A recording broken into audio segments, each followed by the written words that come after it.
What is up sa inyo mga mold? Welcome ulit sa aking panibawang video. As of now, gagawin ko ng tutorial kung paano ba mag-unblock ng SIM card. At na-block na yung SIM card ko at gamit ko pala is Sunplan 300.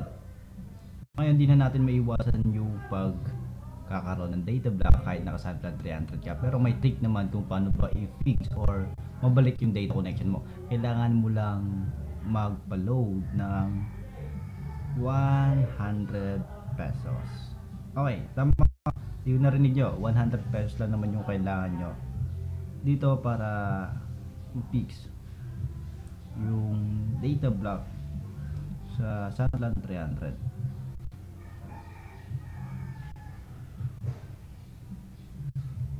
Oops. So, papakita ko sa inyo na data block yung SIM card ko. Ayan. Kita nyo ba? Wala siyang data. Oops. Yan, walang signal. Bali, open na lang natin yung browser tapos papakita ko sa inyo. So, ayan, no service. Lakas kasi nila mag-consume.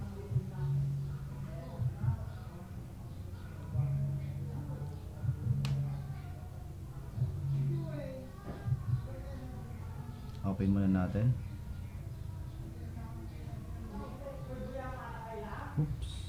Oh, naku. Parang nakalimutan ko ata yung password ng GUI nito.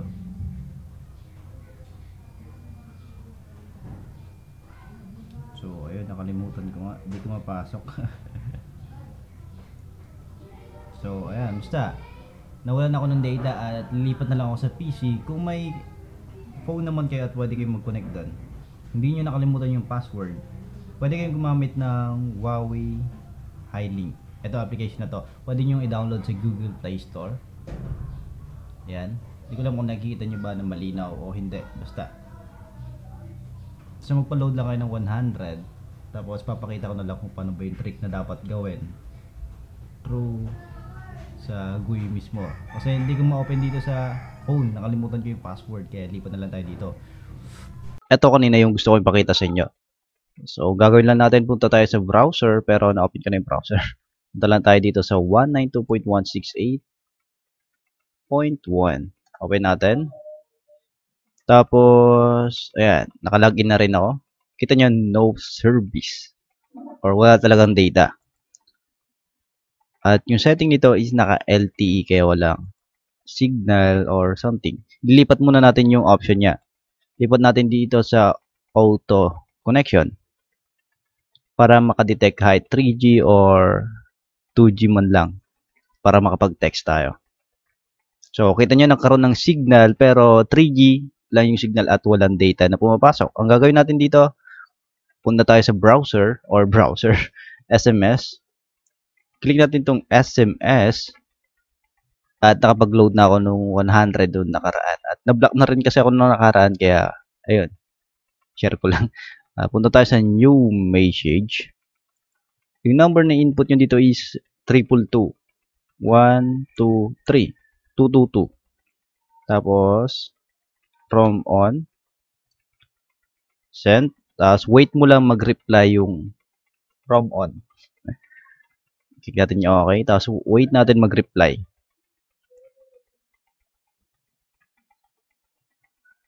Tignan natin kung mabilis pa mag-reply ngayon or something. Pero, minsan matagal. So, ayun. Your roaming service has been successful.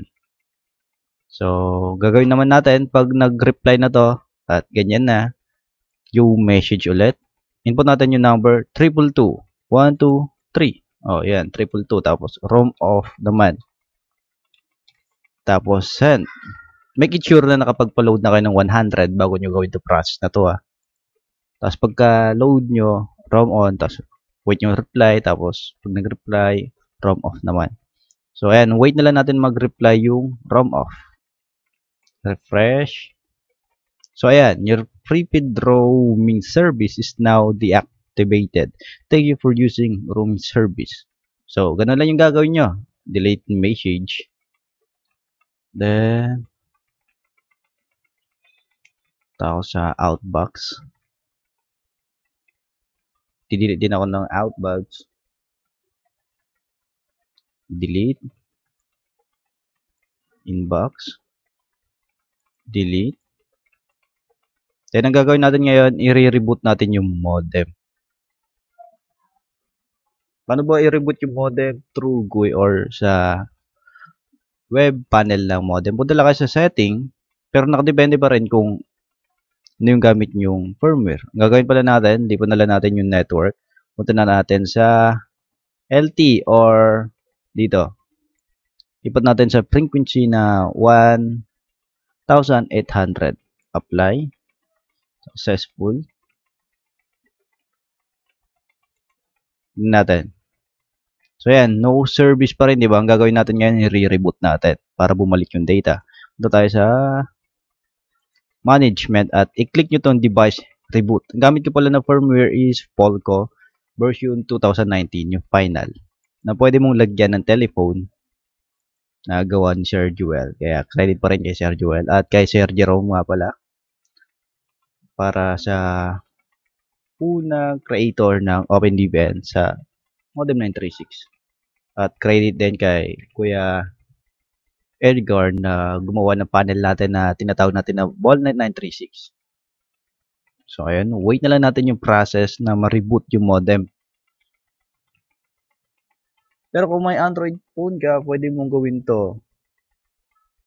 Sa web panel, punta ka lang sa 192.168.8.1 sa browser mo. Di kaya download mo na lang yung Huawei Highlink. Kalimutan ko kasi yung password dito kaya di ko ma-open sa Huawei Highlink application. Pero pag alam mo yung password ng modem mo, doon mo na lang gamitin kung may Android phone ka naman. Maganda application doon. Kita nyo ba kanina, maabot kami sa 500, ay hindi, mali. 50 gig. Ang bilis 50 gig. Pero nakaraan, maabot kami sa 500 gig bago ako na-block. Pero as of now, para bumilis mga block yung SIM card, maabot na lang ng 50. Tapos na-block na agad. So, refresh natin. Wait lang natin ma-reboot yung modem, no? Check natin dito. Yan. Date pala natin ngayon is April 5. At kung bago ka man dito sa akin channel at nakatulong ako at laging nablock yung SIM card mo at nakatulong talaga itong trick na to, huwag mo na kalimutan mag-subscribe at i-like mo na rin itong video na to at i-click mo na rin yung notification bell. Refresh, refresh. Okay, check na natin kung yan, di ba? Palakpakan naman natin, bumalik na yung data natin. Very basic lang yung ginawa natin, di ba? Pero wala pa rin yung download speed niya at upload speed pa rin yung gumagalaw. Kaya on-off data muna. Antayin natin na may gumalaw dito. Na kailangan mag-run din yung download speed at upload speed. At open na pala natin yung Ballnet 936 natin. Stop muna natin doon. Stop.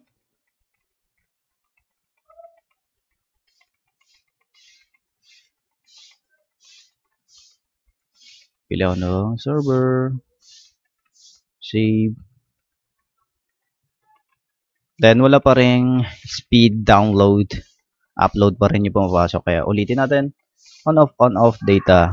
Paano bang mag-on-off data? Yan. Nakikita nyo ba yung click ko? Yun lang yung pipindutin nyo para mag-on-off data.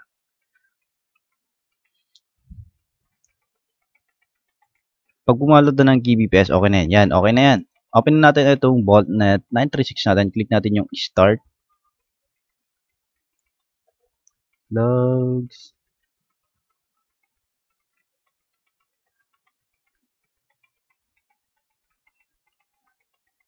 Boom, ayan, connected na. So, ayan, may data na tayo. So, ganun lang kadali mag-unblock ng Sunplan 300. Pero sa mga Sun prepaid user, hindi ko pa alam kung gagana pa ba to o hindi na.